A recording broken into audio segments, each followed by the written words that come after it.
Spoštovani, spoštovane, signore e signori, prisrčno dobrodošli na slavnostni otvoritvi retrospektive Oriente-Vzhod, Occidente-Zahod, meja skozi film in zgodovino, ki je del uradnega programa Evropske prestolnice kulture Go 2025. V času, ko meje znova pridobivajo pomen in se Evropa sprašuje o svoji prihodnosti, retrospektiva ponuja neprecenljivo priložnost za razmislek o tem, kaj pomeni sobivati na prelomnici narodov, ideologij in zgodovinskih sprememb.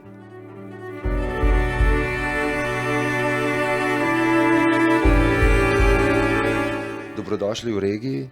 kjer se sprehajajo nagrajenke Evropske filmske akademije, dobitniki Zlate palme, Rotterdamskega tigra, nominiranci za Oskarje in dobitniki francoskega Cezarja.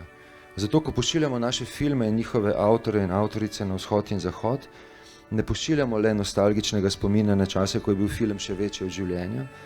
ampak sporočamo, da je tu pri nas film še kako živ, da premika meje, prinaša delo, odpira oči, opozarja na krivice, zbuja upanje.